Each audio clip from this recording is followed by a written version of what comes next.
Hello, back again. Doing scones or scones, whichever way you pronounce it. So this is ideal for somebody starting out. You know, it's a basic recipe, not much to do. The only important things is the baking powder has to be level teaspoon.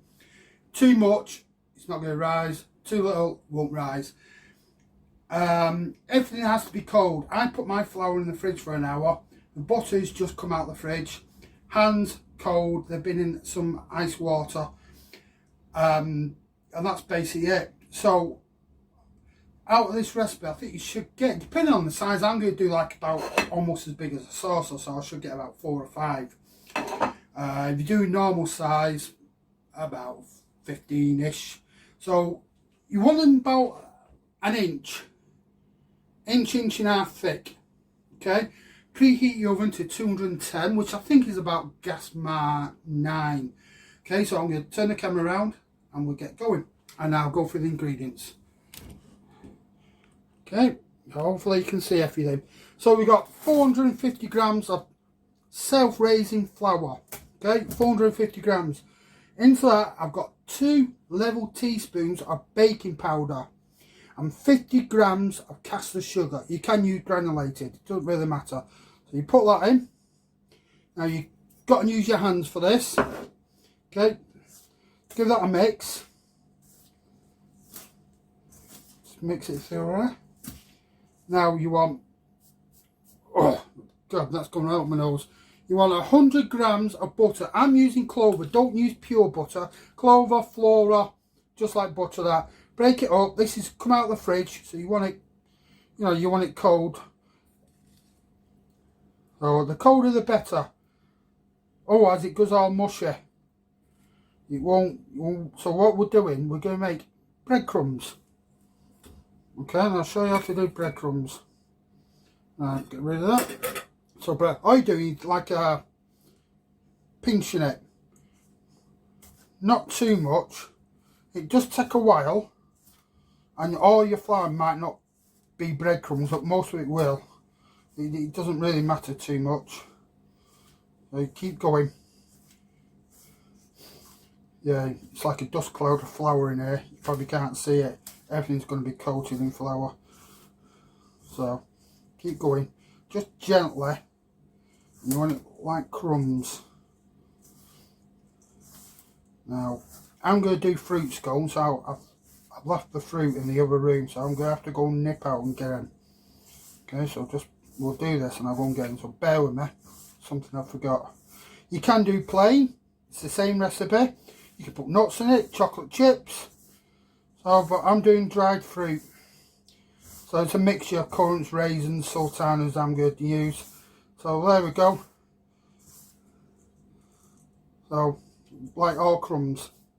Right, just bear with me 1 minute. I'm going to get these fruit.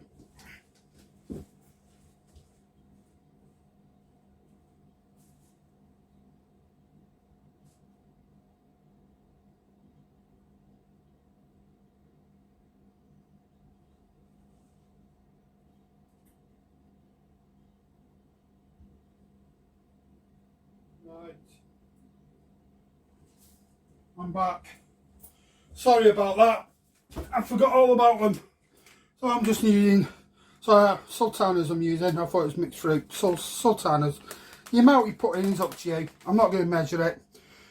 Right, so next you want 3 eggs. Put them into a measuring bowl. I'll explain to you why. In a measuring bowl.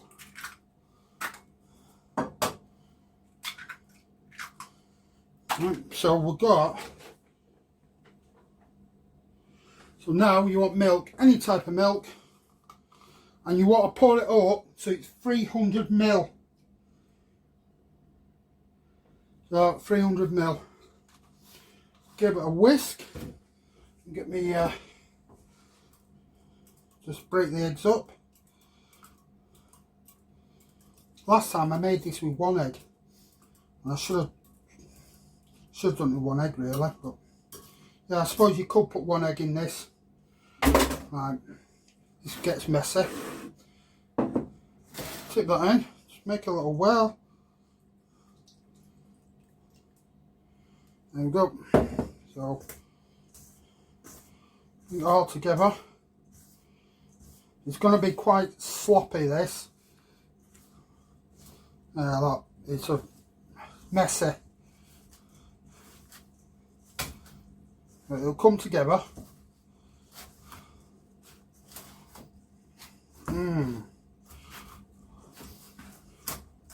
Put the fruit in next. Get it all together. So your fruit, whatever you want, you put figs in it, dates, anything you want in scones. So this is why it gets messy.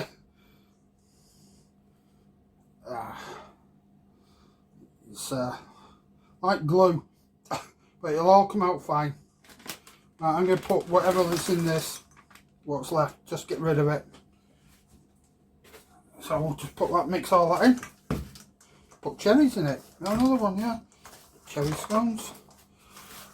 I've never done chocolate flavour. You put cocoa in for that, I suppose. It'll work. Right. So all that's mixed. So what we'll do now, we're going to knead it like bread. And what that does, just firms it up. So we'll get some flour. Yeah. Empty that out.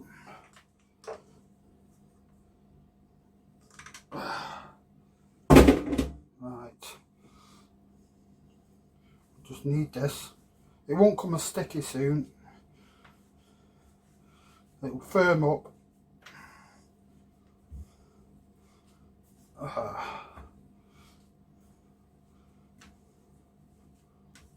It's starting to firm. It's like kneading bread, really. Any fruit what comes out, just push it back in. Keep doing it until it's not sticky, or if you're not going to roll it out. There you go, you see as it's coming together. There you go. It just suddenly changes. Right, get some of this off my fingers. So I'm out of breath because I've had such a busy day. Right, that's coming together.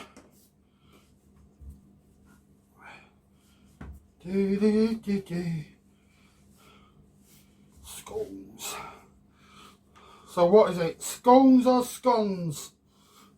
I suppose it's depending where you come from.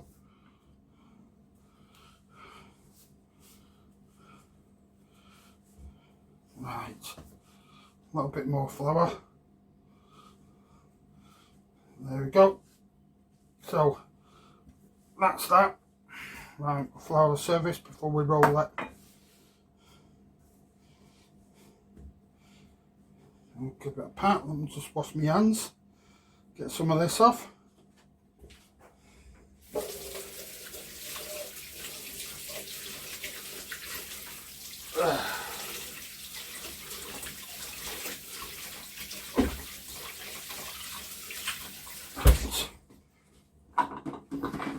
Now I've got my oven on. I'm just going to knock it off because it's preheated now.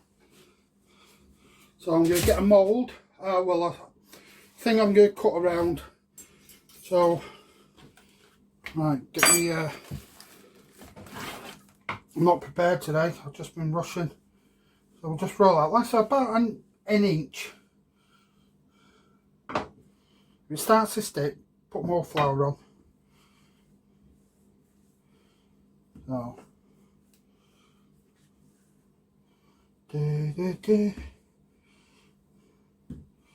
right, so there we go. So we should get 4 or 5 out of this.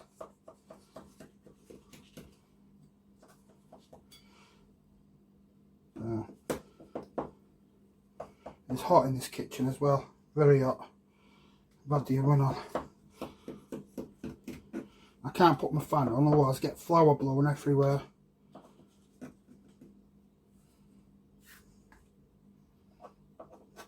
Don't have to be perfect. If you're doing smaller, then you can use cookie cutters, but I've not seen a cookie cutter this big. So, right. Lift up. Let's lift it up nicely.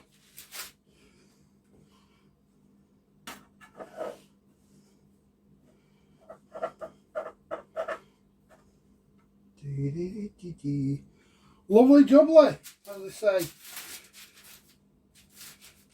Right, so can we get another one? Yeah, I might be able to roll it out a bit. If they're too thin, they won't rise as well. There we go, just done it.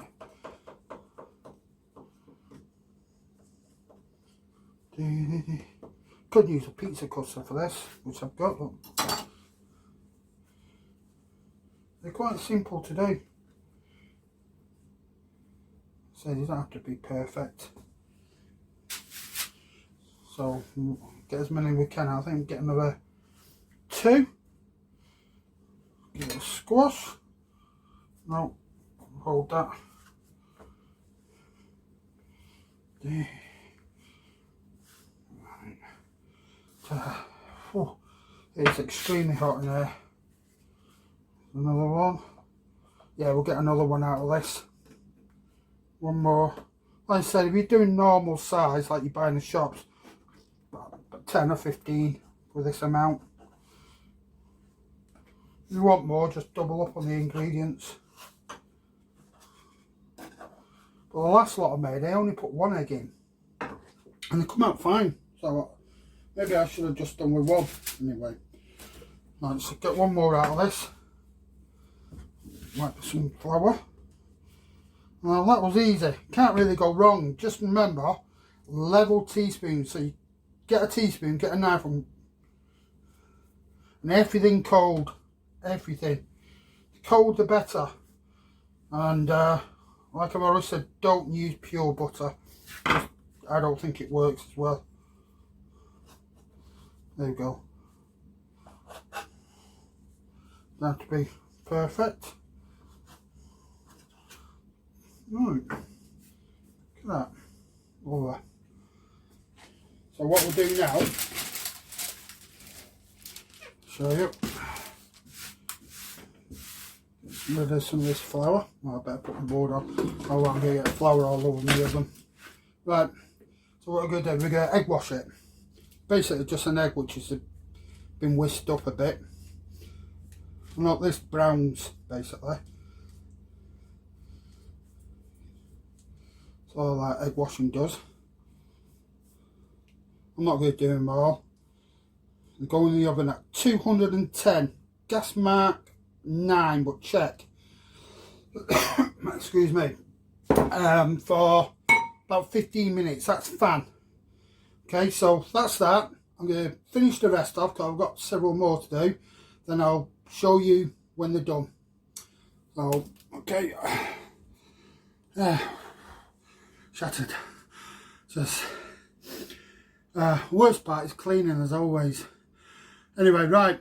So that's 450 grams self-raising flour, 2 teaspoons of baking powder, level, 3 eggs. Put them into a measuring jug, then top it up to 300 ml with milk. Any type of milk will do. And then you put fruit in, whatever you want, or just leave them as plain. Or you want 100 grams of butter, and put that in, and you make your breadcrumbs, put all your stuff in, and that's it. Okay, so that's scones. Scones. Right, thanks a lot. Right, we're back. All cleaned, all done. So I've got the second lot in. I'm going to show you these beauties. Let me pick one up. Look at that. Wow. I wish it was mine. But unfortunately, I can't touch them. They're not mine. Not for me. So let's turn the camera around. Have a look at these. Yes. So now, this has been rolled out thick. And this is when I'll start getting less and less. So you can see the difference. Not as thick, but it's still, you know, well pleased. So yes, I have cleaned my hands. So you can see. So there you go. So that's basic scones for you. Sorry I was such a rush. I'm just, day's been pretty bad. Stuck on the motorway this morning for ages. Then I went to a supplier, then I had to go to a new customer, which took me 10-minute drive from my supplier, but it took me an hour and 20 minutes. I couldn't find where she lived. I don't do sat navs, I'm old school with MacBooks. But my MacBook was playing up for some reason. Anyway, but that's another thing. This next lot's doing, once that's done, I can sit down, finish, recap, everything cold. Your hands, your flour, your butter, use flora, clover, just like butter. Don't use pure butter, don't use cheap margarine, whatever you do. The colder the better. So it's 450 grams of self-raising, 2 teaspoons of baking powder, put that in with your flour, 50 grams of caster sugar, or you can use granulated, it's up to you, 100 grams of butter, break it up, then like that action. Don't squeeze it too much, just gently. Yep, and it'll turn to like breadcrumbs. Once that's done, put 3 eggs into a measuring jug. Then top that up to 300 ml with cold milk. Tip that in, and it's messy job. Mix it all up. Then if you're going to put fruit in or anything you want, nuts, chocolate, whatever, put that in at that stage. Flour your service, lots of flour. Empty your bowl out and knead it. Just basically fold it, push it down, and it'll firm up and it won't go sticky. Then roll it out. You want it about that thick. It's your ½ inch to an inch. Put them on a baking tray. Egg wash the tops. Preheated oven 210 or about gas 9. I'll check that 'cause I'm not exactly sure on the gas. In the oven 15 minutes ish, and that's it really. And they eat them hot, and I don't know if you can rewarm them or not. I've never done that. But thanks for watching. If you're watching this on YouTube, you can see me on Facebook, Norse Cakes, Norse Cakes. Okay, cheers everyone. Thank you.